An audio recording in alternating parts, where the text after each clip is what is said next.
नमस्कार दर्शकों, YouTube के मेरे चैनल में आप सबका स्वागत है। आज मैं वीडियो लेकर आई हूँ मिथुन लगन व कर्क राशि के लिए शनि महाराज का मीन राशि में गोचर क्या रिजल्ट देने वाला है। शनि महाराज 29 मार्च 2025 को मीन राशि में प्रवेश कर गए हैं और वो वहाँ जून 2027 तक रहेंगे। शनि का मीन राशि में गोचर मिथुन लगन व कर्क राशि को क्या फल देगा, इस वीडियो में हम इसी बात का विचार करेंगे। सबसे पहले हम समझें कि मिथुन लगन व कर्क राशि का क्या अर्थ है। यह आपकी लगन कुंडली है। पहले भाव में 3 नंबर लिखा है, इसका अर्थ है आपका मिथुन लगन। चंद्रमा दूसरे भाव में बैठा है 4 नंबर में, इसका अर्थ है आपकी कर्क राशि।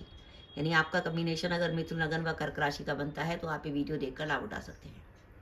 मिथुन लगन में बात करें तो शनि महाराज बनते हैं अष्टमेश और भाग्येश, और क्योंकि भाग्य भाव में उनकी मूल त्रिकोण राशि आती है तो वो भाग्य भाव का मेनली जनरली सबसे पहले फल देते हैं। अब शनि आपके अष्टमेश और भाग्येश होकर आपके दशम में आए हैं मीन राशि में। कर्क राशि की बात करें तो कर्क राशि से अभी तक शनि महाराज चंद्रमा से अष्टम में चल रहे थे कुंभ राशि में, जिसके कारण कर्क राशि पर शनि की ढैया चल रही थी। लेकिन अब शनि महाराज ने कुंभ राशि को छोड़ दिया और वो भाग्य भाव में आ गए मीन राशि में।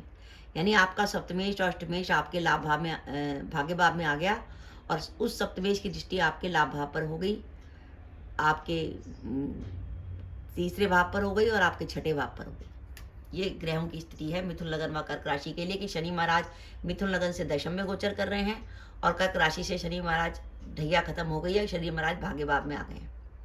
अब इसमें एक खास बात यह है कि मिथुन लगन व कर्क राशि में शनि की अगर भूमिका देखें तो शनि दोनों ही लगन और राशि दोनों से ही अष्टम भाव से संबंध रखते हैं। मिथुन लगन से शनि अष्टमेश और भाग्येश हैं और कर्क राशि से सप्तमेश और अष्टमेश हैं। अष्टम भाव होता है अचानक होने वाली घटनाओं का, अचानक ही कोई हमारी लाइफ में चेंज आ जाए। अब मिथुन लगन से शनि महाराज अष्टमेश होकर आपके दशम भाव में आए हैं और भाग्येश होकर दशम भाव में आए हैं। दशम भाव से अष्टमेश का संबंध इस बात का संकेत देता है कि ये जो शनि का मीन राशि में गोचर हो रहा है ये आपके कैरियर में परिवर्तन का संकेत है। वो परिवर्तन भी आपके अचानक होगा। अचानक आप जॉब बदलेंगे, व्यापार में अचानक आपको नया काम शुरू करेंगे।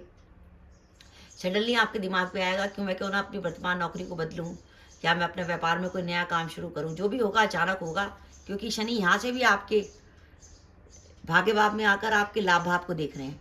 यानी एकादश भाव इच्छा पूर्ति का भाव, अचानक आपकी किसी इच्छा की पूर्ति होने की संभावना है। देखिए मिथुन लगन से शनि दशम में आए हैं। दशम भाव में जब शनि का गोचर होता है, शनि दशम भाव में बैठे हों तो वो विदेश में सफलता दिलाते हैं, जन्म स्थान से दूर सफलता दिलाते हैं। आप मिथुन लगन व कर्क राशि के जातक हैं और कैरियर को लेकर किसी प्रकार की प्रॉब्लम है आपको और आपको वर्तमान जॉब में कैरियर में सेटिस्फेक्शन नहीं है या आप जो जॉब जाते हैं आपको जॉब नहीं मिल पा रही और अगर आप लंबे समय से विदेश जाना चाहते हैं तो विदेश जाने के लिए समय बहुत बढ़िया है। और बाई चांस अगर आपको जॉब में सेटिस्फेक्शन नहीं है तो आप फौरन अपनी जॉब बदलिए। जॉब बदलेंगे आपको फ़ायदा होगा। किसी भी प्रकार का आप स्थान परिवर्तन करते हैं, चाहे आप रहने की जगह बदलें या अपनी जॉब की जगह बदलें या नौकरी में आपका ट्रांसफ़र हो, तो आपके लिए लाभ की संभावना बनेगी। चाहे आप विदेश की तरफ जाएँ या जन्म स्थान से दूर जाएँ या आपका किसी न किसी कारण स्थान परिवर्तन हो या नौकरी में ट्रांसफ़र की संभावना बनी, तो आपको लाभ होने वाला है। क्योंकि शनि संकेत दे रहे हैं कि अष्टमेश का संबंध दशम से हुआ है कि आपके कैरियर में किसी न किसी प्रकार का परिवर्तन आना है। साथ ही साथ मिथुन लगन व कर्क राशि के लिए गोचर इस बात की संभावना ही बना रहा है कि अगर आप लंबे समय से इंतजार में थे कि आपका विवाह तय हो जाए तो आपके विवाह तय होने की संभावना है। घर में किसी प्रकार के धार्मिक कार्य का आयोजन हो सकता है आने वाले 2.5 वर्ष में। और क्योंकि कर्क राशि पर शनि की ढैया चल रही थी तो पिता के स्वास्थ्य को लेकर चिंता थी। अब पिता का स्वास्थ्य में सुधार होगा। एक मुख्य चिंता ये आ रही है कि शनि महाराज आपके सप्तम भाव को देखेंगे मिथुन लगन से और 18 मई को केतु आपके तीसरे भाव में आकर वो भी आपके सप्तम भाव को देखेंगे।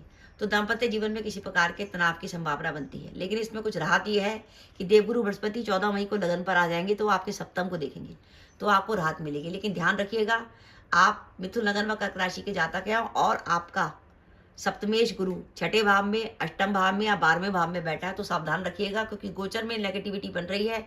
अगर कुंडली में भी सप्तमेश वृश्चिक राशि का, मकर राशि का या द्वादश भाव में बैठा हुआ है तो आपको दाम्पत्य जीवन में कुछ प्रॉब्लम हो सकती है। इसलिए दाम्पत्य जीवन के लिए आप गुरु की कोई ना कोई रेमेडी जरूर करिएगा, जिसके लिए आप चाहें तो हर गुरुवार को भीगी हुई चने की दाल गाय को खिला सकते हैं और पीला कपड़ा, चने और पीले रंग की वस्तुएं दान कर सकते हैं हर गुरुवार को। तो ये दाम्पत्य जीवन में किसी प्रकार के तनाव की संभावना बनती है। साथ ही अगर आपका व्यापार पार्टनरशिप में है तो उसमें भी साझेदारी में आपको सावधानी रखनी पड़ेगी। ये तो मैंने बात करी मार्गी शनि की। अब शनि महाराज वक्री हो रहे हैं 13 जुलाई से और 27 नवंबर तक वक्री रहेंगी। शनि महाराज के वक्री होने के समय कामों में किसी प्रकार की बाधा आने की संभावना है, क्योंकि कर्क राशि से शनि महाराज फिर अष्टम की तरफ जाएंगे तो कामों में कुछ बाधा आएगी, कुछ ढैया का इफेक्ट आएगा। 13 जुलाई से 27 नवंबर के बीच में पिता के स्वास्थ्य का ध्यान रखिएगा। कामों में किसी प्रकार की बाधा आ सकती है, काम की गति धीमी हो सकती है।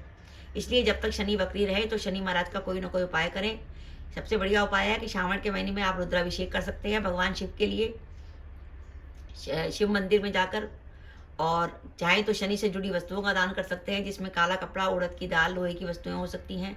और अगर आपको काम में ज़्यादा बाधा आ रही है तो शनि महाराज के नाम का 8 शनिवार को हनुमान जी को चोला भी चढ़ा सकते हैं, उससे भी काम की बाधाएं दूर होंगी।